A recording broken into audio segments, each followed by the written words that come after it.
மூன்று வடிவத்தில் அருளும் கரிக்கம் சாமுண்டி. மகாவிஷ்ணுவின் அவதாரமாக கருதப்படும் பரசுராமரால் உருவாக்கப்பட்ட தேசம்தான் தற்போதைய கேரளம் என்று புராணம் சொல்கிறது.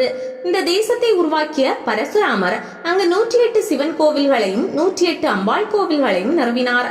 பின்னாளில் கேரள நாட்டை ஆட்சி செய்த சேர மன்னர்கள் சிவன் கோவில்களுடன் அன்னை பராசக்தியை பகவதியாக, அம்மனாக, சாமுண்டி தேவியாக பல இடங்களில் நிறுவி அந்த அம்மன்களை அந்தந்த ஊர்களின் பெயர்களுடன் சேர்த்து அழைத்து வழிபட்டு வந்தனர். இப்படி கரிக்கம் என்ற இடத்தில் உருவானதுதான் கரிக்கம் சாமுண்டி தேவி கோவில்.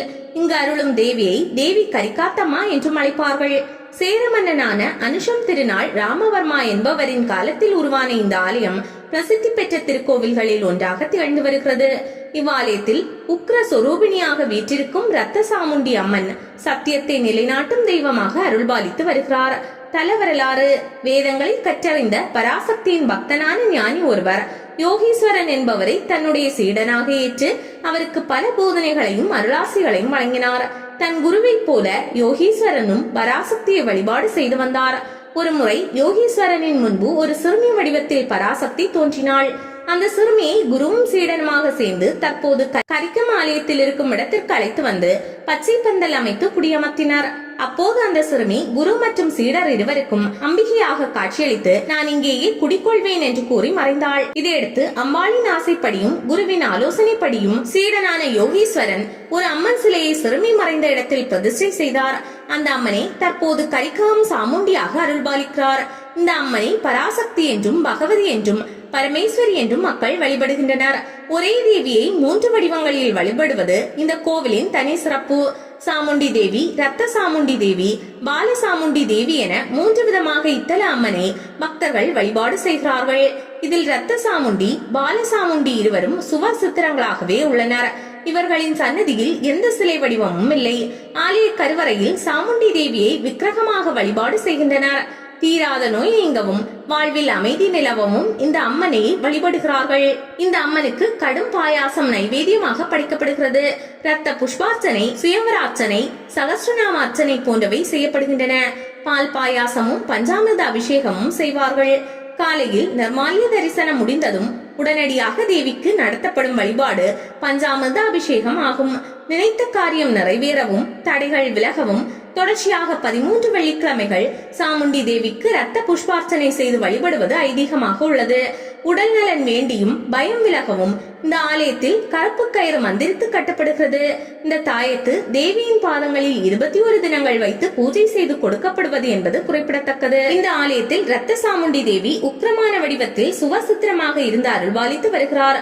முன்காலத்திலிருந்தே இந்த அன்னையின் சன்னதியில் சத்தியம் செய்வது ஒரு சடங்காக இருந்து வந்துள்ளது. அந்த காலத்தில் அரசாங்கம் காவலர்களுக்கு பயப்படாதவர்கள் கூட தெய்வங்களுக்கு பயந்து நடந்தனர் என்பது உண்மை. அதை அடிப்படையாக கொண்டே ஆலயத்தில் சத்தியம் வாங்கும் நடைமுறை வழக்கத்தில் வந்திருக்கிறது. இந்த சன்னதியில் நடைபெறும் பூஜைகளில் முக்கியமானது சத்ரு சம்ஹார பூஜை, பகைமை அளிக்கும் பூஜை என்பது இதன் பொருள்.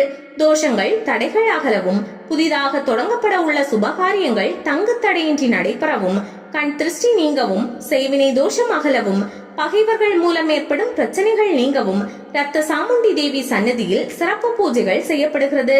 பால சாமுண்டி தேவி சாந்த சுரூபிணியாக சுவசித்திரமாக இருந்து அருள்பாலிக்கிறார். குழந்தை பாக்கியம் வேண்டுபவர்கள் இந்த அம்மன் சன்னதியில் வழிபாடு செய்யலாம். இந்த ஆலயத்தில் மகா கணபதி, யக்ஷியம்மா, புவனேஸ்வரி, ஆயிரவல்லி, நாகர்வனம், சாஸ்தா, குரு பகவான், யோகீஸ்வரன், அன்னபூர்ணேஸ்வரி ஆகிய உபசன்னதிகளும் நவக்கிரகங்களும் காணப்படுகின்றன. இங்கு ஆண்டுதோறும் தேவியின் நட்சத்திரமான பங்குனி மாதம் மக நட்சத்திர தினத்தில் பொங்கல் விழா வெகு சிறப்பான முறையில் நடைபெறும். இதில் லட்சக்கணக்கான பெண்கள் பங்கேற்று பொங்கல் வைத்து அன்னையை வழிபாடு செய்வார்கள்.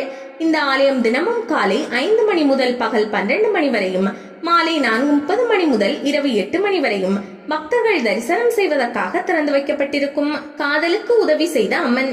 சேர மன்னன் ஒருவன் இந்த பகுதியை ஆட்சி செய்த போது அரசின் விலை மதிப்பு மிக்க காதணி ஒன்று காணாமல் போனது. அப்போது காவல் பணியில் இருந்த காவலர் ஒருவரின் மீது சந்தேகம் ஏற்பட்டதால் அவரை சிறையில் அடைத்து விட்டனர். சிறையில் அடைக்கப்பட்ட அந்த காவலாளிக்கு ஒரு காதலி இருந்தாள். அவள் அதே அரண்மனையில் அரசியின் தோழிகளாக இருந்தவர்களில் ஒருத்தியாவாள். அவள் அரசியிடம் ஓடி சென்று, நான் தான் குற்றவாளி, என் காதலருக்கு பதிலாக என்னை சிறையில் அடைத்துவிட்டு அவரை விடுதலை செய்யுங்கள் என்றாள். விசாரணை மன்னன் முன்பாக வந்தது. அப்போது காதலனோ, அவள் மீது எந்த தவறும் இல்லை, நான் தான் குற்றவாளி, எனக்கு தண்டனை கொடுங்கள், அவளை விட்டுவிடுங்கள் என்றான். காதலர்கள் இருவரும் ஒருவர் மாற்றி ஒருவர் இப்படி சொன்னதால் யார் குற்றவாளி என்பதை முடிவு செய்வதில் மன்னன் தடுமாறினான். பின்னர் அமைச்சர் ஒருவரின் ஆலோசனைப்படி உண்மையான குற்றவாளியை கண்டுபிடிக்க முற்பட்டான். அதன்படி கரிக்ககம் கோவிலில் ரத்த சாமுண்டி சன்னிதானத்தில் சத்தியம் செய்வித்து உண்மையை கண்டுபிடிக்கலாம் என்று கருதினார்.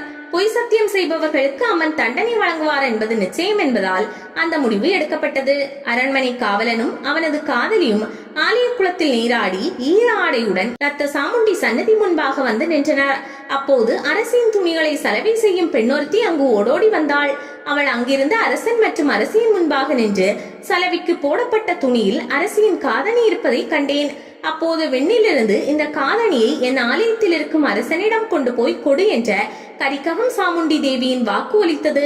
அதனால் இங்கே ஓடி வந்தேன் என்று கூறி அந்த காதணியை மன்னனிடம் கொடுத்தாள். தன் தவறுக்கு வருந்திய மன்னன் அரண்மனை காவலனையும் அவனது காதலியையும் விடுவித்து அவர்களிடம் மன்னிப்பும் கேட்டான். அரசியோ தன்னுடைய 2 காதணிகளையும் கரிக்ககம் சாமுண்டி தேவிக்கே அர்ப்பணம் செய்து விட்டாள். அமைவிடம் திருவிதாங்கூர் மன்னனின் படையில் களரி சண்டை பயின்ற நிபுணர்களின் களரிக்களமாக இந்த இடம் விளங்கியிருக்கிறது. களரிக்களம் என்பதை மருவி கரிக்ககம் என்றானதாகவும் சொல்கிறார்கள். திருவனந்தபுரம் பத்மநாப சுவாமி கோவிலின் வடமேற்கு திசையில் பார்வதி புத்தனாற்றின் கரையில் அமைந்துள்ளது கரிக்ககம் சாமுண்டி கோவில். திருவனந்தபுரத்திலிருந்து சுமார் 7 கிலோமீட்டர் தொலைவில் இந்த ஆலயம் அமைந்துள்ளது. தமிழ்